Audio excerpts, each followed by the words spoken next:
Salam, 2026-cı il 4-cü qrup model testlərinin video izahatına baxaq. Deməli, sual 1 tarazlığa aid bir sualdır. Bizə verilib 2 x, y alınır 2 x, y2, y3-dür və y. Reaksiyası üzrə tarazlıq anında həcm 1-dir. Qabda 0,8 x, y3 var. 0,4 mol x, y2 var. 0,2 mol da y var. Deməli, bunlar mollardır. Biz bilirik ki, tarazlıq sabitini tapmaq üçün molla deyil, tarazlıq qatılığını hesablamaq. Yəni, bunları tarazlıq qatılığı tapmaq üçün nə etmək lazımdır? C bərabər növ böl V. Yəni, molu həcmə böləcək. Baxırıq ki, həcm də 1-dir. Hər birini 1-ə böləndə elə özləri alınacaq. Ona görə elə buradakı rəqəmləri, yəni həm bollar qatlıq olacaq, həm də mol olacaq. Tarazlıq sabitini tapaq. K tarazlıq bərabərdir. 0,2-ni vururuq 0,4-ün kvadratına. Bölürük 0,8-in kvadratı.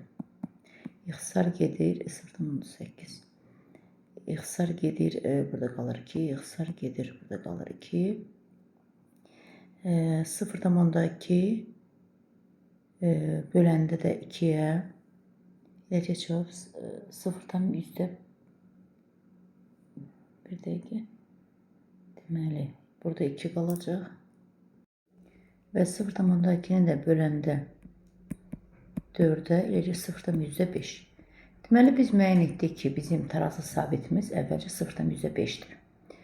Və 0,5, yəni biz belə bir qayda var ki, əgər tarazlıq sabiti 1-dən kiçikdirsə, o zaman reaksiya yəni sola tərəf yönələcək. Və bu da 0,5 1-dən kiçik olduğuna görə, deməli, tarazlıq sola tərəf gedir. Baxaq, davam edək. Tarazlıqda olan bu sistemin temperaturu dəyişəndə, deməli, əgər temperatur dəyişirsə, tarazlıq sabiti də dəyişəcək. Çünki biz bilirik ki, tarazlıq sabiti temperatur və təbiətdən asılıdır. Və tarazlıqda olan bu sistemin temperaturunu dəyişdikdə yaranan yeri tarazlıqda qabda 1,3 mol qaz qarışığı olur. Deməli, bizim müəyyən etdik ki, bizim tarazlığımız sola gedib. Çünki tarazlıq qatlığı əvvəlcə 0,5 1-dən yəni kiçikdir. Əgər 1-dən böyük bir rəqəm olsaydı, o zaman sağa gedərdi. Və sola getdiyinə görə, o zaman soldakıların qatlığı, yəni əmsalı qədər artacaq. Əmsalı 2x məchullu şəkildə. Əks tərəfdə duranlar, yəni sağdakılar isə əmsalı qədər azalacaq. 2x qədər bu azalacaq. Y-ın da 1 mol olduğuna görə bu da x qədər azalma baş verəcək.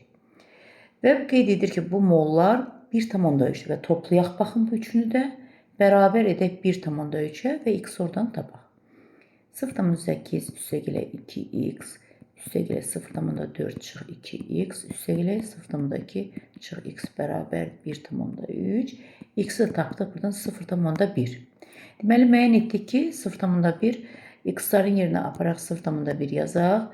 0,2-ni 0,1-ə vuran 0,2, 0,8-in 0,2-ni toplayın, eləyir 1. Deməli, bunun molu oldu 1. Burada da yerinə yazaq x-in 0,2-dir. Cavab edəcək 0,2. X-in yerinə 0,1 yazaq, bu da 0,1 edəcək. Deməli, biz mollarını tapdıq. Həcm də 1 olduğuna görə elə həm də tarazlıq qatlığı hesab ediləcək. Və yeni tarazlıq sabitini tapırıq. K tarazlıq bərabərdir. 0,1 vurulsun 0,2-nin kvadratı. Yəni 0,2 vur 0,2. Bölək 1-in kvadratı. 1 vur 1. Bu 1 elə özü olacaq. Cavab elə 0,4. 1000-də 4 daha doğrusu. Cavab olacaq burada Y variantı. Keçək sual 2-yə. Deməli, ikinci sualda biz variantlarla baxacağıq. Deməli, burada deyir ki, rabitə əmlə gəlməsi iştirak edən qeyri-hibrid orbitalların sayı 2A-dır. Karbonun rabitə əmlə gəlməsi iştirak edən qeyri-hibrid orbitalları A-dır. Yəni, belə çıxır ki, 2 dəfə çoxdur da ümumi qeyri-hibrid rabitədə iştirak edən sözünə diqqət eləyək. 2 dəfə çoxdur. Bir baxaq görək hansını da 2 dəfə çoxsa o variantları götürmüş olacaq. Deməli, qeyri-hibrid düsturu karbohidrogenlər üçün belə bir düstur demişdik ki, deməli, qeyri-hibrid tapmaq üçün hidrogen sayı, qeyri-hibrid üstəgələ 2 vurulsun pi rabitənin sayı. Baxın, bu hidrogenə məxsusdur. Bu hissəsi isə karbona məxsusdur. Karbon, çünki bir pi rabitəni karbonun hibridləşməmiş 2 dənə p orbitalı yaradır. Ona görə pi rabitənin sayını 2-yə vururuq. Yəni bu da karbona məxsusdur qeyri-hibrid. Deməli, burada ümumi qeyri-hibrid tapanda hər ikisini nəzərə alacağıq. Hidrogen nə qədərdir? 6 üstəgələ 2 vurulsun 3 dənə pi sistemi var. Eləyəcək 12. Deməli, burada ümumi qeyri-hibrid 12 dənədir. Bunun neçəsi karbonundur? Baxın, 6 dənəsi. Çünki sp2, sp2 daxı onlarda benzolda karbonlar və onda sayını vurduq. Belə tapdıq. 3 dənə pi sistemi, onda 2-yə vuranda belə. Sonra hansıdır bizdə? Asetlin. Sonra baxarıq. C2H. Əslində belə elə müəyyən etmək olar. Məsələn, biz birincini götürəcəyik. Çünki baxın, 6 2 dəfə çoxdur. Həqiqətən 12 6-dan 2 dəfə çoxdur. Yəni bunu götürəcəyik. 1 doğrudur. 2-yə baxaq. Asetlin. Yenə eyni düsturdan istifadə edək. Hidrogen sayı üstəgələk 2 üstəgələk pi rabitə asetlində biz bilirik ki 3 qat rabitə var da. Belə. Pi rabitəni vurdum ki 4. 2 vur 2 4 6 dənə. Ümumi qeyri-hibridi var. Bunun, baxın, bu 4 karbona məxsusdur. Çünki bir pi rabitəni, baxın, 2 dənə pi rabitə var. Karbonun hibridləşməmiş p orbitalları yaradır. O da 1, 2, 3, 4 dənə eləyəcək. Bu şərt ödəmədir, 2 dəfə çox olmadı. Növbəti etilin C2H4. Ümumi qeyri-hibrid tapmaq üçün hidrogen sayı üstünə gəlirik. Etilində biz bilirik ki, hidrogen sayı, yəni 4 üstəgəl. Bir dənə belə CH2. Pi rabitənin sayı 1 dənədir. 2 pi dediyinə görə pi rabitən 2 var. 2 eləyir 6. Deməli, ümumi hibrid 6. Bunun 2 dənəsi karbonundur və bu da 6-da 2-dən 3 dəfə çoxdur. Yəni 2 dəfə çox deyil, şərtə uyğun deyil. Bir də propin C3H4. Qeyri-hibrid tapmaq üçün hidrogen sayı, bu hidrogenin qeyri-hibrid, indi karbonun qeyri-hibridlərini burada 2 dənə 2 qat rabitə, deməli, bir dənə 3 qat rabitə, yəni 2 dənə pi rabitəsi var. 2-ni də vurduq 2-yə. 4, yəni 4 edəcək 8 dənə ümumi. Bunun 4-ü karbonundur. Baxaq, bu da bəli 8 4-dən 2 dəfə çoxdur. Deməli, 1 ilə 4-dür. Düzgün cavab olacaq Y variantı. Deməli, 3-cü sualda kalsium karbonat, kalium hidrokarbonat 90 qramdır cəmi və bunlar parçalanan zaman 4NCO2 ondan 4 dəfə su alınır mol olaraq və reaksiyadan sonda bərk qalan kütləsi 70,6-dır. Deməli, 90 idi 70,6. Nə qədər azalma var? 90-dan çıxırıq 70,6-nı 19,4. Biz də bilirik ki, parçalama reaksiyasında azalma, nə qədər azalıbsa kütlə, o qaza və suya məxsus. Belə çıxır ki, 19,4 karbon qazın bir də suyun kütləsidir. Yəni, karbon qazın molu nə qədərdir burada? 4N. 4N-də 44-ə vuranda eləyir 176N. Üstə gəlirik. Suyun emeri 18 vur N 18-in bərabər 19,4. Yəni, karbon qazın suyun deməli kütləsinin cəmi ondur. N-i də tapırıq 0,1. Deməli, biz artıq müəyyən etdik ki, N burada 0,1-dir. Və baxırıq ki, burada yazıb su N mol, yəni 0,1 mol su, yəni 1,8 qramda. Və su baxırıq ki, birincidə alınmır. Yalnız ikinci reaksiyadan su alınır. Deməli, burada N-in yerinə suyun molu 0,1 olarsa, o zaman kalium hidrokarbonat 0,2 mol olar.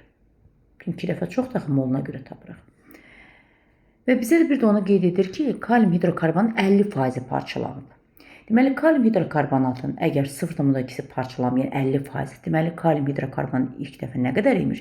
0,4 imiş ki, onun 0,2-si parçalanıb. Deməli, 0,4 kalium hidrokarbonat ilk qarışıqda var imiş. Bunda emeri 100-dür. 0,4-ə 100-ə bölündə eləyir 40. Deməli, əgər 90 qramın 40-ı kalium hidrokarbonatdırsa, deməli 90-dan 40-ın 50 qramı da kalsium karbonatdır. Bu da 50 qram. Yəni 0,5 mol eləyir də. Bu çünki MR 100-dür. Baxaq bizə nə soruşur? Neçə qram? 50 qram. Cavab A variantı olacaq. Doymuş bir əsaslı alfatik karbon turşusu. Biz bilirik ki CN, H2N, O2-dir. Karbon turşusu ümumi formulu. Anhidrit deyəndə bundan birində yazırıq. Və su çıxacaq tərkibindən. Bunu hesablayaq. Deməli, CnH2n, C karbon NN 2N'dir. 2N'nin 2N toplayan 4N, O 4'dür. Və buradan su çıxanda atomların sayı nə qədərdir? Burada qeyd edir. 6N üstə gələk 4. Suda axı 3 dənə atom var. Yəni 3-ünü də çıxardıram atomların sayı. Bərabərdə 19 edəcəm. N də bərabərdir 3 eləyəcək. O 3 karbon olan turşu propan turşusudur. A variantı. Deməli bu sualda variantlarla işləmək lazım. Bütün variantlarda olan metal nitratlarını, nitratın duzlarını parçaladıq və əmsallaşdırdım. Baxırıq ki, deyir, bir qaz digər qazdan 4 dəfə çox olsun molu. Biz bunu mis 2 nitratın parçalanmasına görürük. 4 mol, 1 mol, bəli 4 dəfə çoxdur. Alüminium nitratın parçalanmasına 12,3 və sink nitratın parçalanmasına görə, ona görə düzgün cavab 2, 3, 5 olacaq. B variantı. Deməli, alüminium hidroksidin üzərinə 1 mol H gələndə fikir verin, 3 dənə OH-dır, bir dənə də hidrogendir. Bir dənə hidrogenlə bir dənə OH birləşir, 1 mol su çıxır. Və alüminium 2 dənə OH, bir də xlor qalır. Alınan duz da yaza bilərik. Deməli, alınan duz alüminium, OH, 2 də xlor. Yəni, əsas düz alınır. İkinciyə bax, əgər 2 mol H gələrsə, 2 dənə hidrogenlə 2 dənə OH birləşəcək. Bu zaman 2 mol su çıxacaq. Baxın, hidrogenin ikisi getdi, OH-ın ikisi gedənin içində OH qalır. Bir dənə, yəni alüminium, OH və xlor əmələ gəlir. Xlor və 2. Çünki 2 dənə xlordur bu da, fikir verin. 3 mol H olanda isə 3 mol hidrogenlə 3 mol OH gedib birləşir, 3 mol su çıxacaq. Və alüminium xlor 3 alınacaq. Alüminium xlor 3. Deməli, əgər 2 mol hidrogen çıxıbsa, N1 olacaq bizdə 2 mol. Neçə mol su çıxıbsa, deməli, o qədər də H-xlor reaksiya gedib də belə çıxır. Baxın, 1 mol H-xlordan 1 mol su, 2 mol H-xlordan 2 mol su, 3 moldan 3 mol su. Deməli, 3 mol su çıxıbsa N2 bizdə olacaq 3, N3 də olacaq 1. Biz bunu müqayisə edən zaman, deməli, N2 böyükdür N1-dən, o da böyükdür N3-dən. Cavab olacaq A variantı. Deməli, bura baxaq. 7-ci sualda ən sondan başlamaq istəyirəm. Baxırıq ki, burada butan alınıb. Butan oksiləşəndə, kataltik oksiləşəndə burada sirkə turşusu alınır. Deməli, biz artıq müəyyən etdik. Sirkə turşusu. Nəyin üzərinə CO gəlinir sirkə turşusu? Bunu da biz bilirik ki, metil spirtidir.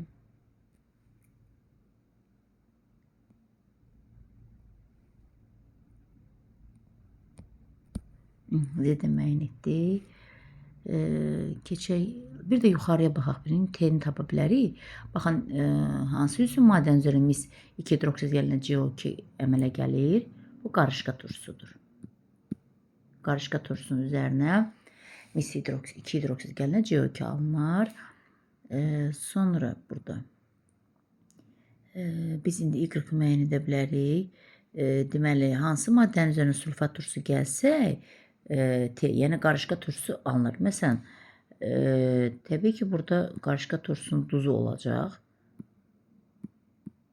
Üzərinə sulfat turşusu gələndə, deməli, Y-da biz müəyyən etdik. Qarışqa turşusunun natrium duzudur. X qaldı. Y, əgər qarışqa turşusunun natrium duzudursa, Z-i də biz bayaq spirt müəyyən etmişiksə, o zaman X bizə mürəkkəb efir ola bilər. Mürəkkəb efir, yəni qarışqa turşusu ilə metil spirtinin birləşməsindən yaranan mürəkkəb efir. Həqiqətən bunun üzərinə natrium OH gələndə HCO natrium, bir də OH da gəlir spirt tərəfdən birləşir, olur bir də metil spirti. İndi suallara cavab verər. Y və T-nin alınması oksidaşma reduksiya. Y-dan T-nin alınması. Yəni hansı idi? Y-dan T-nin alınması. Yəni baxın burada. Yəni Y qarışqa turşusu natrium duzundan üzərinə H2SO4 gələndə T qarışqa turşusu alınır. Xeyr, burada oksidaşma reduksiya deyil. Yəni burada heç bir elementin oksidaşma dərəcəsi dəyişmir. Bir səhvdir. 2-yə keçək. Z-dən L-in alınması, yəni spirtdən L-in, yəni sirkə turşusunun, gəlin onu yazaq görək. Spirtin üzərinə CO gələndə CH3 COOH alınır. Görək doğrudur. Deməli, buradakı karbon oksidaşma dərəcəsi bura müsbət 1, mənfi 2, müsbət 1 yazanda edəcək mənfi 2. Deməli, bu karbon oksidaşması mənfi 2-dir, bu karbon da mənfi 2-dir. Bu karbon, biz bilirik ki, ikili karbonlarda karbondan başqa nə varsa bir yerdə götürür. Deməli, belə böləndə bura mənfi 3 eləyir. Bu tərəf isə mənfi 2, müsbət 3 eləyir. Fikir verin, bu oksidaşma reduksiya olacaq. Çünki karbonların oksidaşma dərəcəsi dəyişib. Yəni 2 doğrudur o zaman.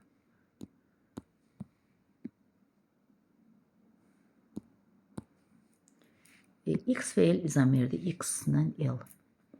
X mürəkkəb efirdir, L də sirkə turşusudur. Bəli, biz bilirik ki, sirkə turşusu mürəkkəb efirdən sinif arası izomerdir, amma karbon sayına diqqət eləyək. Burada deməli formul C2H4O2, yəni bütün elementləri birləşdirən. İndi bura baxaq. Bəli, C2H4O2 deməli 3 doğrudur. Bəli, sinif arası izomerdir. Karbon, hidrogen, oksigen sayıları eyni, adlar fərqli, deməli izomerdir. Y maddəsi gümüş güzü reaksiyasına daxil olur. Y bizə bəli, biz bilirik ki, turşulardan qarışqa turşusu. Qarışqa turşusu natrium turşusu, bəli, gümüş güzü olacaq. Ona görə 4 də doğrudur. 5-ə keçək. X ilə L molekulunda polar kovalent rabitə sayı bərabərdir. X ilə L-də. X ilə L-in formulunu yazaq.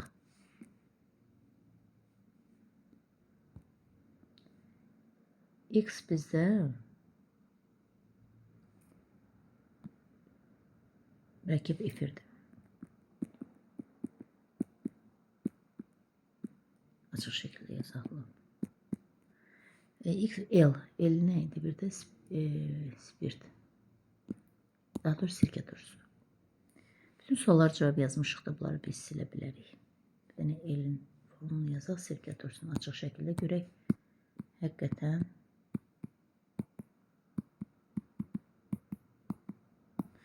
bizə deyir ki, polar.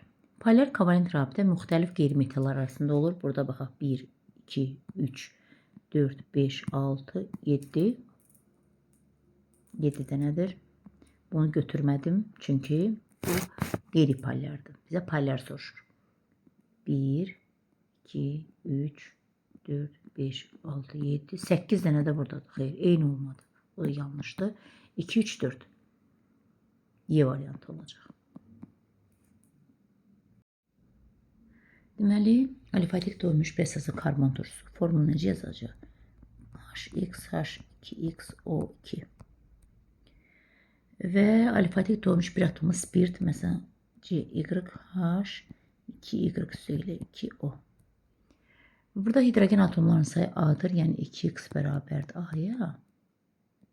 2Y2 də olacaq A üstəgələ 4. A-nın yerinə 2x yaza bilərik. 2Y2 bərabərdir. A-nın yerinə 2x üstəgələ 4. 2y bərabərdir. 2x üstəgələ 2. Y də bərabər x üstəgələ 1. Belə çıxır ki, spirtin karbon atomlarının sayı x-dan bir vahid çoxdur. İndi artıq biz formulumuzu yaza bilərik. CnH2n O2 bizdə olacaq karbon turşusu. Spirt isə bir vahid çox, yəni N-in yerinə N plus 1. Hidrogen 2N-in yerinə N plus 1. Üstəgələ 2O. Yəni, qısa yazaq bir də. Deməli, Cn üstəgələ 1, H, 2N üstəgələ 4 və O. Bu da oldu bizə spirt. Spirtin formulu və mürəkkəb efirinin formulu.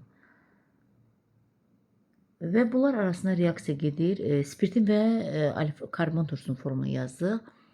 Ve bu zaman alınan efirin kütlesi 40,8 olur.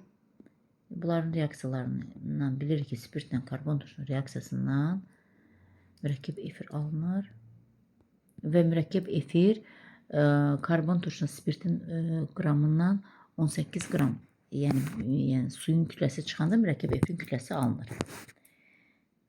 Deməli CN, indi reaksiyasını yazaq. Bu bizdə olacaq. Karbon turşusunun spirti yazaq. CN üstə gələk 1, H2N üstə gələk 4, O alınır su, bir də mürəkkəb efir. Mürəkkəb efirdən H2O-nu çıxarır. Deməli biz buradakı cəmi hidrogenlərdən ikisini çıxardacağıq, oksigendən isə birini. Deməli karbon N idi, N üstə gələk 1 də oldu 2N üstə gələk 1. Oksigen 2 dənəsi burada, bir də 3 dənə, birini də çıxardığında hidrogen ilə yazaq. Bir dəqiqə, burada 1 hidrogeni yazaq, sonra da oksigeni, yəni 2 dənə qalacaq. Hidrogen 2N idi, bu da 2N üstə gələk 4. İkisini çıxardanda 4N üstə gələk 2. Oksigen də 3 idi, bayaq dediyim kimi birini çıxardıq, oldu 2.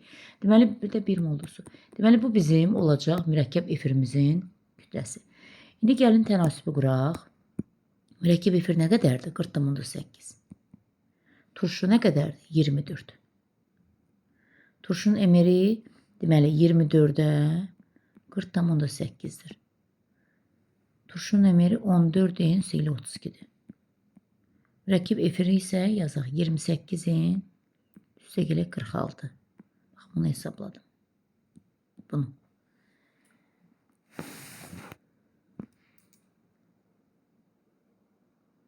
edirdi, yəqin düzdür. Və buradan N-i tapırıq. Deməli N bərabərdir 2-yə hesablayırıq da. Burada 40,8-dən 24 yapsa ixtisar gedir 1,7 qalır və vururuq N-i 2 tapırıq. Deməli biz müəyyən etdik ki, burada N deməli doymuş presası karbon turşusunda 2-dir, spirt isə 3 olacaq. Bir vahid çox idi, baxın burada qeyd etmişdik. Efir molekulunda olan atom ümumi sayını müəyyən edək. N-in yerinə efirin molekulu baxın buydu. Bırak orada N'in yerine 2 yazaq. Karbon 2N deməli atomların sayını N'in yerine 2 qoyanda 2 dəfə 2 4, bir də 5 dənə karbona məxsusdur atom. Burada N'in yerine 2 qoyanda 4 dəfə 2'nin 8, 10 dənə hidrogeni məxsusdur. 2 dənə də oksigen, cəmi eləcə 17 dənə atom. Düzgün cavab C variantı olacaq. Keçək növbəti suala, deməli 9-cu suala baxaq. 9-cu sualda deməli hidroz mərhələlərinin sayı, bir də dissosiasiya mərhələlərinin sayı. Gəlin hər birini yazaq. Dəmir xlor 2, argin timin 3, sirkə turşusu natrium duzu və natrium karbonat. Dissosiasiyasını yazaq, sonra hidrolizini yazaq. Normal duzlu bir mərhələ, normal duzlu bir mərhələ, normal duzlu bir mərhələ, normal duzlu bir mərhələ. Deməli, dissosiasiya mərhələlərinin sayı elə normal duz olursa, biz bir normal 2 qat qarışıq bir mərhələdə olur. Hidroliz isə necə tapacağıq? Bax, o maraqlıdır. Deməli, burada biz zəifi tapırıq. Zəifin valentinə isə mərhələlərin sayı elə olacaq. Deməli, dəmir zəif, turşu qalğı güclü. Dəmir burada 2 valentlidir. Deməli, hidroz mərhələlərinin sayı 2 olacaq. Argentium zəifdir, 1 valentdir, deməli 1 olacaq. Sirkə turşusunun, yəni turşu qalğı zəifdir, valenti 1-dir, ona görə hidroz mərhələlərinin sayı 1. Karbonat zəifdir, turşu qalğı 2 valentlidir, ona görə 2 olacaq. Bizə eyni olanlar dediyim argentiumla 2-nin 3'ü götürəcəyik. Cavab olacaq B variantı. 10-cu sualda burada cavab B olacaq, çünki baxın, karbon hidrogendən də reaksiya gedir. Oksigenlə, X-in yerinə karbon qoysaq. Y-in yerinə xlor qoyaq. Xlor hidrogenlə də gedir, su ilə də gedir. Z-in yerinə kalsium qoysaq, kalsium oksigenlə də gedir, su ilə gedir. Düzgün cavab olacaq 10-cu sualda B variantı.